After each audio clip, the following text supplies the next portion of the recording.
할렐루야, 평상 중에 은혜를 나누고 있는 홍광선 목사입니다. 오늘은 17번째 시간으로 하나님과 동행의 기본은 무엇인가 라는 제목으로 우리 은혜 나누고자 원합니다. 신앙의 초점을요, 구원받는 교리에만 신경을 쓰면은요, 진정 구원의 목적으로 나아갈 수 없습니다. 난 예수 믿고 칭의받았으니까 구원받았지. 이제 됐으니까 복이나 받자. 그러면 그 사람은요, 구원의 목적, 주님과 동행하며 하나님 나라 세우는 데에는 관심이 없는 거예요. 그냥 예수님과 그런 교리적으로 그런 법적인 칭의, 그냥 법적인 관계에 만족하는 거예요. 그럼 그 사람은 예수 그리스도에게 관심이 없어요. 예수 그리스도와 동행하며 하나님 나라 세워야 되는데 예수 그리스도보다 구원의 교리, 신조, 성경의 역사, 문학, 정치 이런 데에 관심을 많이 갖게 되는 것이죠. 하나님이 여러분을 구원하는 게 최종 목적이 아닙니다. 구원하여서 그 사람을 누구든지 나를 따라오려거든 주님을 따라오면서 주님과 동행하며 자기 십자가를 지면서 자기의 사명을 감당하는 그러한 사람을 세우고자 주님이 구원하신 것이지 구원만을 위한 목적은 아닌 것입니다. 그래서 성경의 인물들을 보면은요, 노아는 창세기 6장 9절에 이것이 노아의 족본이라 노아는 의인이요 당대의 완전한 자라 그는 하나님과 동행하였으며 그 당시나 지금이나 의인은 누구냐? 예? 하나님과 동행하는 자다. 죄악이 관영한 가운데 오직 하나님과 인격적인 교제를 나누면서 하나님의 나라를 세우는 그러한 사람이 하나님과 동행하는 자, 그 사람이 의인이다. 정확하게 창세기 6장 9절은 우리가 의인이 무엇인지를 보여주는 것입니다. 그래서 노아의 가족만 구원받았어요. 이 마지막 때도 노아의 때와 같다고 하는데 노아와 같이 그렇게 하나님과 동행하는 자들이 들림받게 될 것입니다. 창세기 5장 21절에는요. 에녹은 65세에 무드셀라를 낳았고 무드셀라로 나오는 300년을 하나님과 동행하며 자녀를 낳았으며 에녹도 이제 하나님의 심판이 올 것을 알고 깨어가지고 300년 동안 하나님을 동행하였더라. 그래서 그는 죽음을 보지 않고 들림을 받았고 하나님 앞에 의인이라고 칭함을 받은 것이죠. 여러분 진정한 의인은요. 주님과 동행하는 거지 그냥 법적인 칭의에 머무르지 않아요.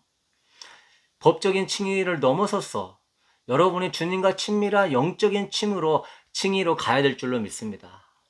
주님이 진정 영적으로 나를 의롭다고 인정해주는 사람이 될 수 있도록 삶에서 주님과 동행해야 되는 것이죠. 근데 그때 당시에 노아나 이 에녹은요, 어떻게 하나님과 동행했는지 자료가 많지 않아요. 그래서 우리가 다윗을 볼 건데요. 다윗은 하나님 마음에 합한 자죠. 하나님은 다윗을 통하여 자신의 모든 뜻을 이루고자 원하셨을 정도로 다윗을 사랑했어요. 다윗을 통하여서 메시아가 나오게 되었고 다윗은 무수한 전쟁을 하나님과 동행함으로 이기게 되었고 사울 왕과 주변에 정말로 많은 공격 속에서도 그가 생명을 건진받고 오히려 풍성한 축복을 누리게 되었지요. 그 다윗이 시편에 이렇게 이야기합니다. 시편 16편 7절에 나를 훈계하신 여호와를 송축할지라 밤마다 내 양심이 나를 교훈하도다. 내가 여호와를 항상 내 앞에 모심이여 그가 나의 오른쪽에 계심으로 내가 흔들리지 아니하리로다. 8절에 보니까 여호와를 항상 내 앞에 모신다.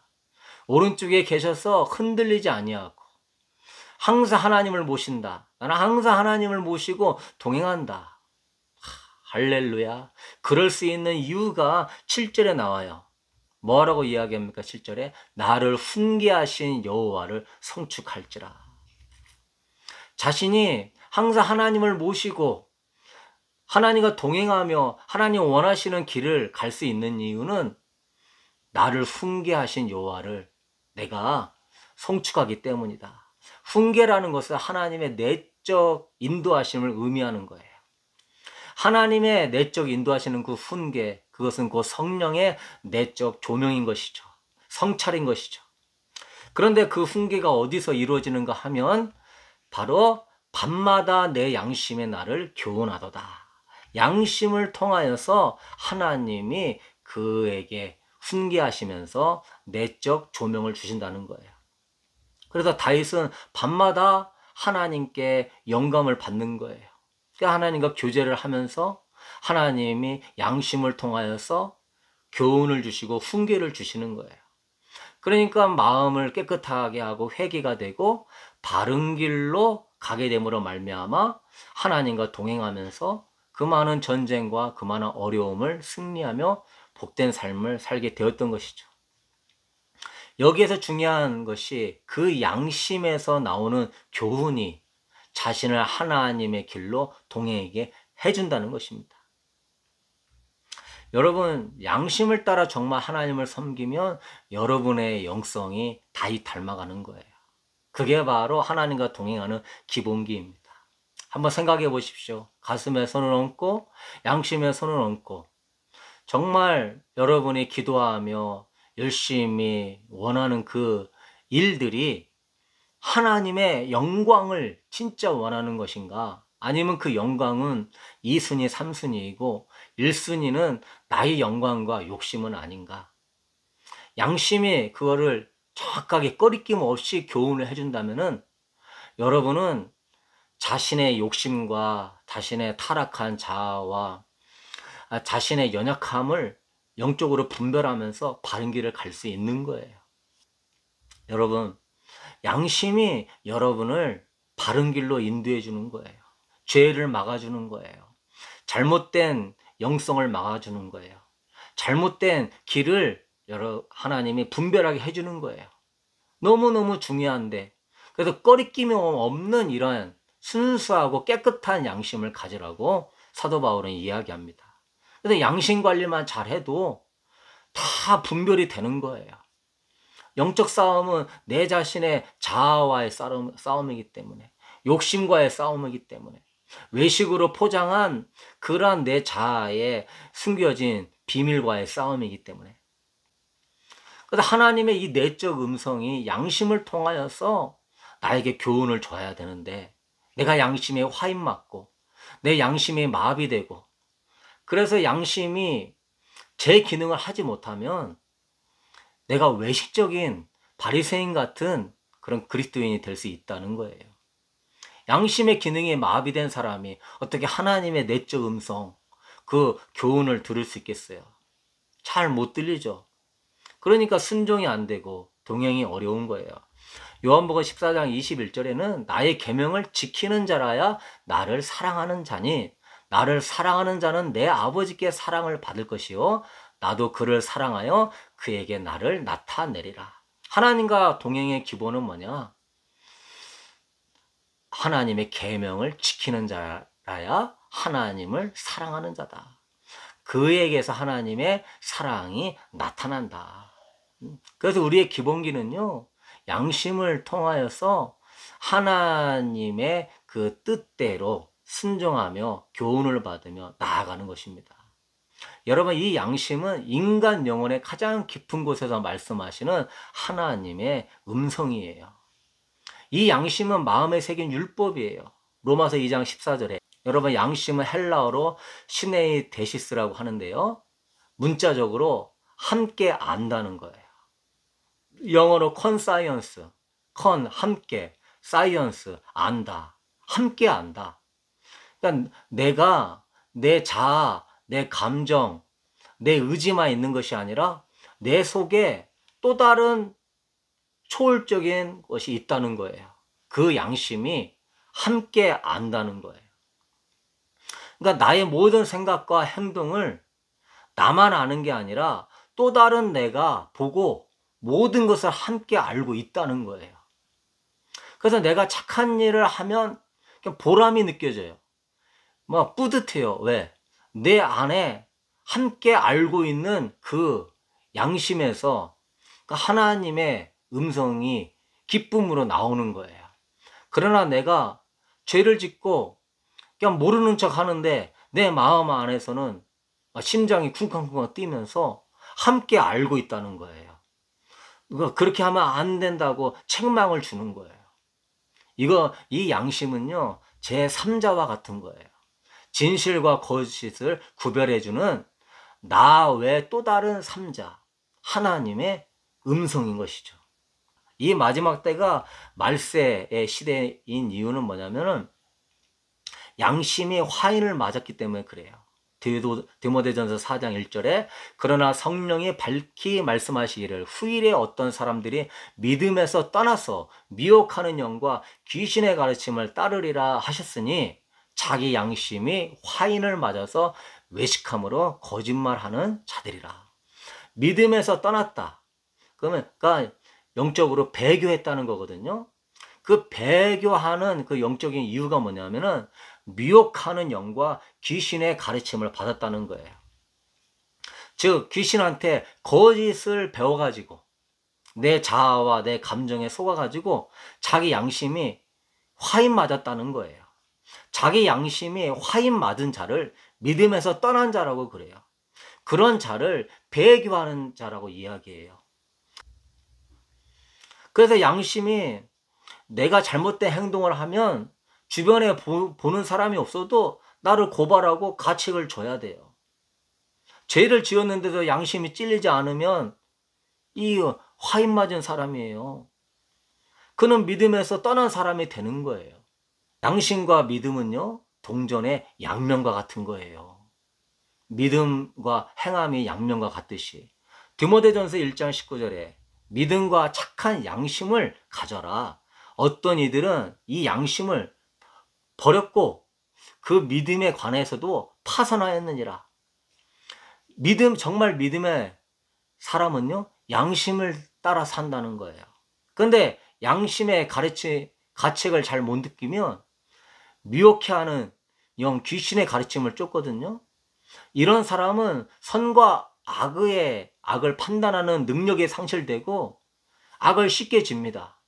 외식을 쉽게 행하고 자기를 자랑하고 하나님보다 높이고 그러면서도 자기가 신앙생활 잘하는 줄 알고. 여러분, 믿음, 깨끗한 양심 속에 믿음의 선한 행위들이 다 들어있는 거예요.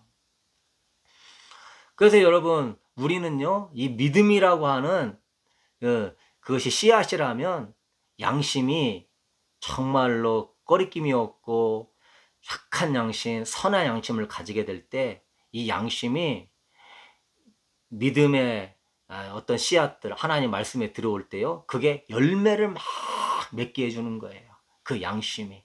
하나님을 경외하는 그 마음이 이렇게 여러분의 마음 안에 딱 있을 때, 그러한 선한 양심이 이렇게 딱 있을 때, 그게 바로 좋은 마음밭이에요.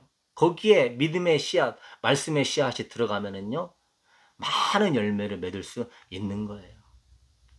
제가 예전에 택시를 탔을 때 그 택시기사한테 전도했어요. 선생님, 교회 다니십니까? 안 다니면 교회 다니시고 예수 믿으세요. 그랬더니 이 택시 기사님이 아유, 나는 절대 교회 안 가. 그러는 거예요. 막. 그러면서 막 눈에 막 불이 나고 막 쌍심지를 키고 막 욕을 하려고 하더라고요. 그래서 왜 그러시냐고, 왜 이렇게 교회를 미워하시냐고. 내가 아는 친한 친구가 장로인데 그 친구가 그 부인 외에 바람을 피고 다닌대요. 그런데 나 바람 피워도 구원받는다. 야, 교회가 이렇게 좋아. 뭔 죄를 지어도 다 구원받는 그 안식과 평화가 있는 곳이야. 그러면서 전도를 한다는 거예요.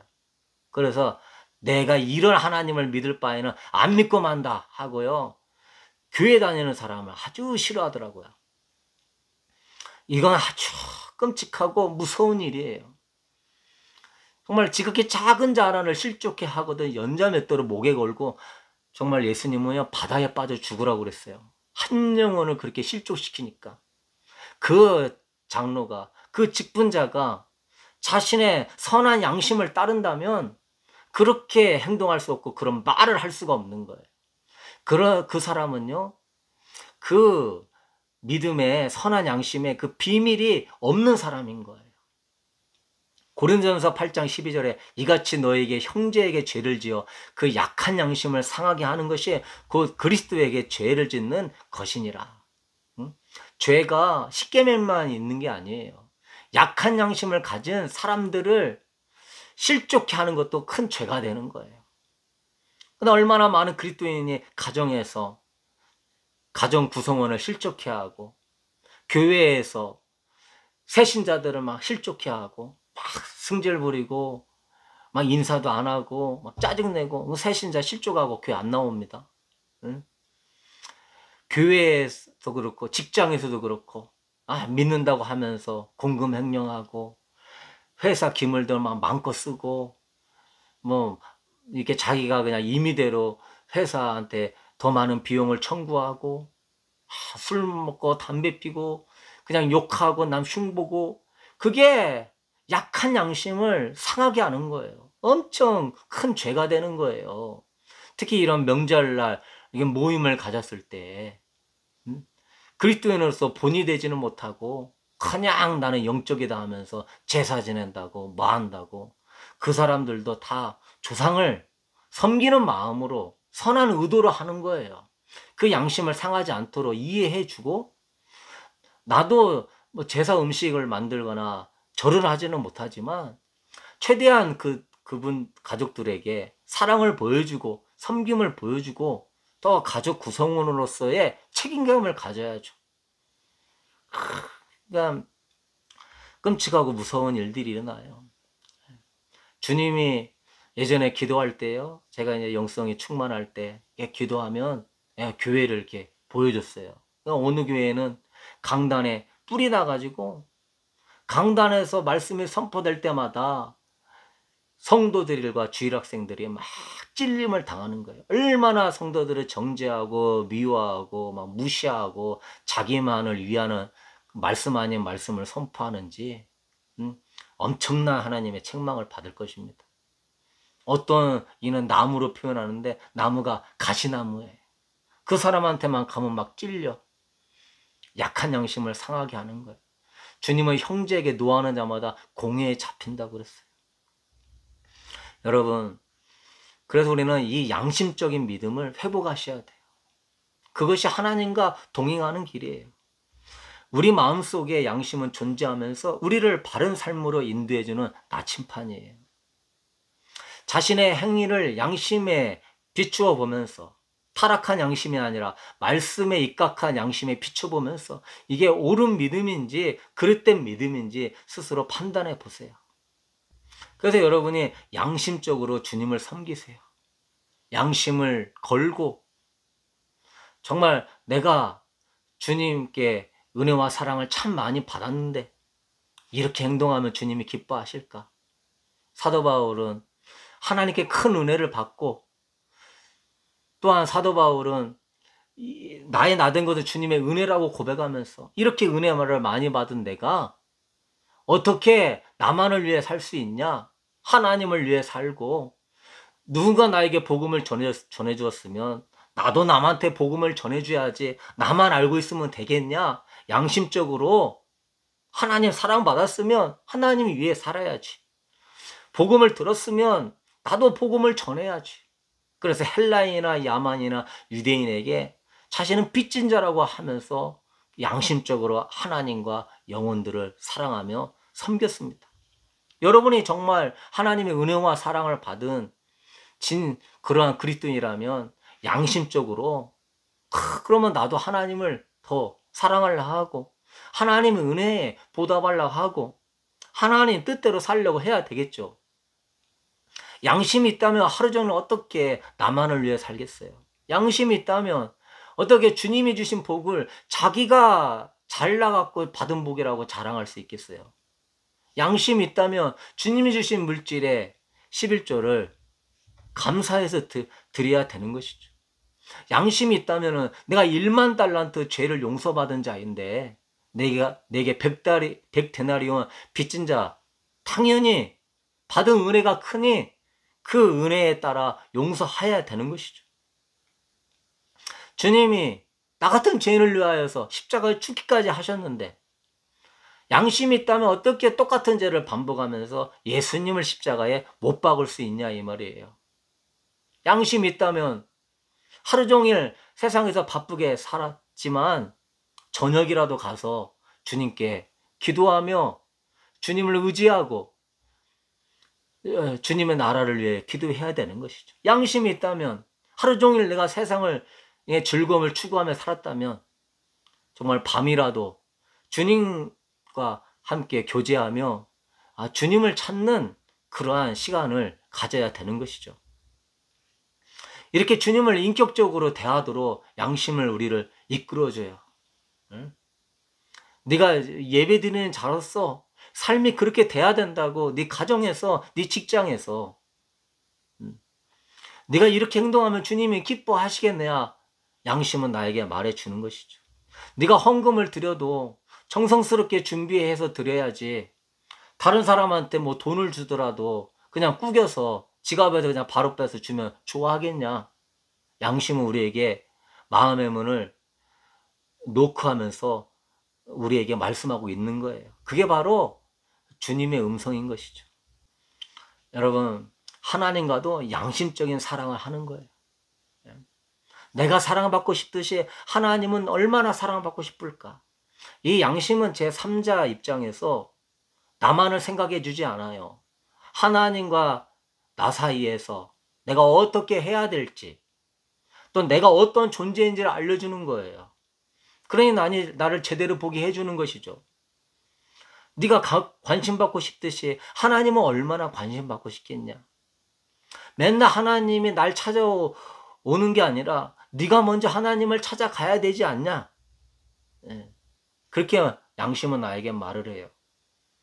사람과도 감정적인 사랑이 아니라 그거는 이기적인 사랑이 된다고 그랬죠. 양심적인 사랑을 하라는 거죠. 양심은 제3자에서 이야기를 해주니까 너가 사랑받고 싶으면 저 사람도 얼마나 사랑받고 싶겠냐. 너가 먼저 사랑을 해줘. 그게 율법의 완성이야. 그게 하나님의 내적 음성이야 라고 말해줍니다. 너가 이해받고 싶으면 저 사람도 이해받고 싶어. 너가 먼저 이해해줘. 그게 율법의 완성이야. 하나님의 음성이야. 너가 배려받고 싶으면 너가 먼저 배려해줘. 남 탓만 하지 말고 네 탓은 없냐.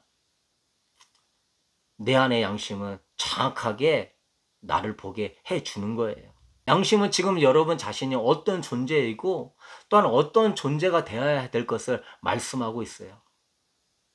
그러나 본능이나 감정, 자아는요, 철저히 자동적으로 내 자신의 자연적인 욕구를 따라가게 만듭니다. 반면에 양심은요, 선한 지식이며 인식이에요. 하나님의 뜻대로 가도록 만들어줘요. 그래서 우리는 이 선한 양심을 달라고, 꺼리낌이 없는 양심, 찜찜하지 않은 정말 순수한 양심을 달라고 기도하면서 그렇게 말씀을 봐야 되는 거예요. 그래서 그 양심이 여러분을요, 바른 길로 인도할 뿐만 아니라 정말 순수하고 깨끗해서 하나님의 영광과 나라를 갈망하는 그러한 사람이 되도록 해주는 것입니다. 할렐루야. 우리가 주를 영접하고 성령이 역사할 때는 우리 양심이 깨끗했어요. 히브리서 9장 14절에 하물며 영원하신 성령으로 말미암아 흠없는 자기를 하나님께 드린 그리스도의 피가 어찌 너희 양심을 죽은 행실에서 깨끗하게 하고 살아계신 하나님을 섬기게 하지 못하겠느냐. 그때는 거룩하신 주님과 첫사랑에 빠지고 조그만 죄에도 회개하고 성경을 읽으면서 찔림받고, 그런데 여러분 지금은 어떻습니까? 언제부턴가 양심이 더러워지고 있지 않습니까? 죄를 지어도 회개할 줄 모르고 떳떳하게 신앙생활 하는 나의 모습, 그냥 외식하며 치장하는 그러한 영적인 것 같이 보이는 나의 모습. 여러분, 이제는 기본기, 하나님과 동행하는 기본 선한 양심으로 선한 양심을 가질 수 있게 되길 축복합니다. 베드로전서 3장 16절에 선한 양심을 가지라. 이는 그리스도 안에 있는 너희의 선행을 욕하는 자들로 그 비방하는 일에 부끄러움을 당하게 하려 함이라. 선한 양심은 그리스도인들이 변론할 수 있는 가장 합당한 근거예요. 비방하는 자들로 나는 정말로 깨끗합니다. 하나님 앞에 결백합니다. 그게 선한 양심이 증거가 되는 거예요. 우리가 심판대 앞에 설 때도 여러분의 양심이 여러분에 대해서 어떤 사람은 책망하면서 죄를 직고하게 될 것이고 어떤 사람은 그 양심의 선에서 여러분이 의인임을 증거하게 해줄 것입니다. 그러므로요, 내가 은사가 많고 지혜가 있다 하더라도 양심이 선하지 않으면 올바른 자가 아닌 거예요. 지금 여러분 양심의 소리에 귀 기울이세요. 그 양심에 꺼리낌이 없도록 선하고 깨끗한 양심이 되게 하세요. 다윗처럼 내 양심을 단련하소서. 그래서 나를 시험해 보소서. 이런 사람이 되세요. 그러므로 다 같이 선한 양심 안에 승리할 수 있는 여러분 되기를 주님의 이름으로 축복합니다. 우리는 승리할 것입니다.